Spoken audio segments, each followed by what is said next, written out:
sabe? Nós estamos semeando para não colhermos aqui, mas para colhermos lá. É uma semeadura que às vezes é difícil, meus irmãos, é difícil, sabe por quê? Porque é uma semeadura que às vezes nós temos que negar a nós mesmos. Obrigado, irmão. Nós temos que negar aquilo que nós queremos para a nossa vida. Muitas vezes nós queremos planejar as coisas para a nossa vida e Deus vem e diz: não, eu quero isso para você. E muitas vezes você tem que deixar os seus planos para seguir os planos de Deus. Então essa semeadura que você faz, você vai colher na eternidade. Aqui você não está vendo ela, você não está vendo a colheita ainda, mas você vai ver tudo aquilo que Deus está separando para você lá. Meus irmãos, eu li esses dias o testemunho de um irmão, a biografia de um irmão. Deus chamou ele para estar indo para a China. E esse irmão falou: eu vou para a China, eu vou deixar tudo e vou para a China. O dia que ele se casou, a esposa dele pensou que ele ia dar uma bela aliança para ela.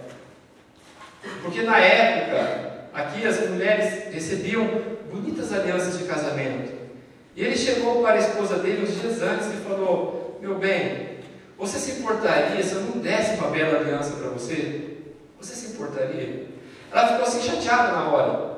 Mas ele falou assim: o dinheiro dessa aliança eu vou usar para a nossa viagem, nós vamos para a China pregar o Evangelho. E esse dinheiro é muito importante para me usar lá. Eu vou contar algumas coisas que aconteceram na vida desse homem, porque ele resolveu semear. Ele resolveu semear. E ele foi para a China. Quando ele chegou na China, meus irmãos, prestem bem atenção às coisas que aconteceram na vida desse homem. Ele perdeu tudo o que ele tinha lá no incêndio. Vai prestando atenção. Depois que ele perdeu tudo o que ele tinha no incêndio, ele perde sua primogênita. Quando a filha dele mais velha morre, ele tem que pegar a sua filha e andar 75 quilômetros para poder enterrar ela. Porque eles não aceitavam enterrar em qualquer lugar, só poderia enterrar no cemitério dos estrangeiros. E ele percorreu 75 quilômetros com a filha morta para poder enterrar ela.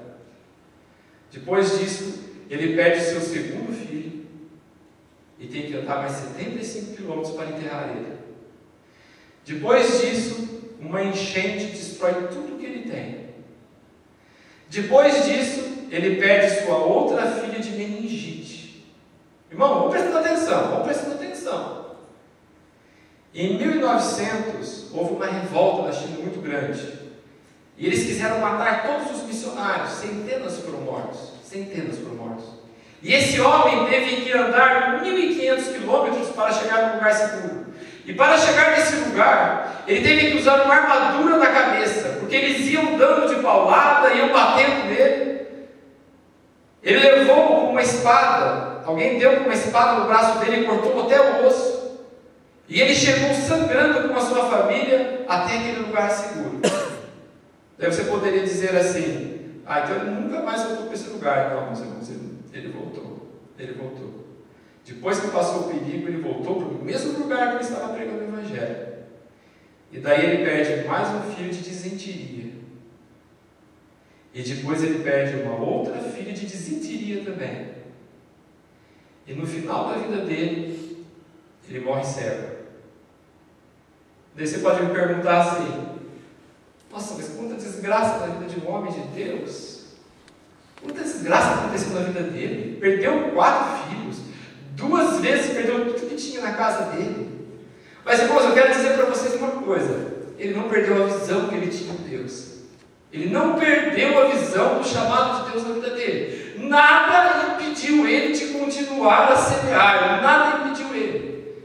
A biografia dele diz que no dia que ele saiu da China para voltar aqui para os Estados Unidos, ele estava cego já. Mas ele, na cabine do trem que ele estava, quando ele estava saindo, ele abriu a cabine e ele ouvia o coral das vidas que ele tinha ganho para Cristo. Estavam lá se despedindo dele e cantavam para ele, em homenagem a tudo que ele tinha feito. Estavam cantando. E mesmo ele cego, sem poder enxergar aquela multidão que estava ali, Diz que ele apontava assim para o céu, como dizendo: nós nos encontraremos lá. Eu estou indo para a minha terra natal, mas nós nos encontraremos lá. Cego, sofrido, mas cumpriu aquilo que o Senhor tinha para a vida dele. Cumpriu aquilo que o Senhor tinha para ele. Semeou, fez a melhor semeadura que um homem ou uma mulher pode fazer, que é cumprir a vontade de Deus, que é investir lá na eternidade, para colher depois com abundância, mas uma colheita eterna, não passageira.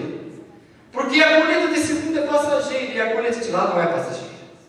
A colheita de lá não é passageira, meus irmãos. A palavra de Deus diz em Salmo 126: o que com lágrimas semeia, com júbilo ceifará. Quem sai andando e chorando enquanto semeia, voltará com júbilo, trazendo os seus feixes. Nós podemos sair com lágrimas, irmãos, mas quando as almas se rendem aos pés de Jesus, nós voltamos com alegria. Nós voltamos com alegria, porque nós sabemos que Deus deu a recompensa. Eu conheci um homem lá no Brasil, ele era um sapateiro. Eu já estou encerrando, meus irmãos, tenho um pouquinho de paciência.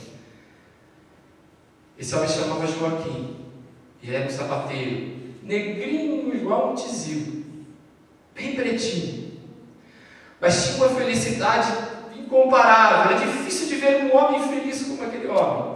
Mas um dia o irmão Joaquim, ele era cometido de doença de Chagas. Ele era cometido de doença de Chagas, e no hospital, à beira da morte, ele orou ao Senhor e pediu algo ao Senhor. Ele falou assim: Senhor, me dê 15 anos de vida, eu quero 15 anos de vida para fazer a tua vontade. Eu vou obedecer o teu chamado, eu vou fazer o que o Senhor quer da minha vida, me dê 15 anos de vida. E para aqueles médicos não existia mais solução para ele, mas o irmão Joaquim saiu do hospital, ele se pôs de pé e saiu. Meus irmãos, ele trabalhou durante 15 anos da sua vida servindo ao Senhor. Algumas vezes eu fui em praça pública, Deus ensinou ele a dirigir. Ele tinha uma Kombi, daquelas Kombi bem azul do Brasil, sabe aquelas Kombi que feirante usa? Ele tinha uma Kombi daquela. E ele colocava uns alto-falantes e uma bateria e um microfone, e ia em praça pública, montava os alto-falantes nas árvores, montava a bateria ali e vai pregar a palavra do Senhor. Vai pregar a palavra do Senhor. Deus usava ele com um poder tremendo, com um poder tremendo. Uma vez ele chegou em uma casa junto com o irmão para expulsar o demônio, e o homem estava endemoniado, e aquele homem pegou e trancou toda a casa. Trancou toda a casa, e foi na cozinha, pegou uma faca e começou a molar a faca. Pegou uma pedra e começou a molar a faca. E o irmão Joaquim e esse outro irmão lá. E ele amolando a faca e dizendo que ia matar os dois. O irmão Joaquim tranquilo. O irmão já estava arrancando as paredes com as unhas para tentar escapar da casa. A casa toda trancada. Irmão Joaquim, o que a gente faz, irmão Joaquim? O que a gente faz? Ele me contando depois. O que a gente faz, irmão Joaquim? O homem está endemoniado e está com a faca na mão. Calma, meu irmão. Quando o homem chegou lá, ele expulsou o demônio, tirou a faca dele, e o homem foi liberto. E o homem foi liberto. Ele era irmão que Deus usava desse jeito. Uma vez na sapataria, passou um endemoniado na frente da sapataria. Ele estava agachando, arrumando os sapatinhos assim na prateleira, e Deus falou para ele assim: levanta e chama a primeira pessoa para dentro. Ele levantou, na hora que o homem estava passando, ele chamou para dentro da sapataria, agarrou o homem e chamou. O homem não entendeu o que estava acontecendo. Mas o que você quer comigo? Não, vem aqui, eu preciso conversar com você. Mas o que você quer? Não, vem aqui, vem. Puxou lá para dentro da sapataria. Puxou lá para dentro da sapataria. Foi lá no fundo. Quando ele fez menção de orar, o demônio já pegou o homem. O homem se enrolou no chão igual uma cobra.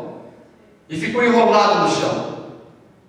Na hora Deus deu discernimento para ele. Ele falou assim: tira o cigarro do bolso dele e pisa, porque o demônio está usando o cigarro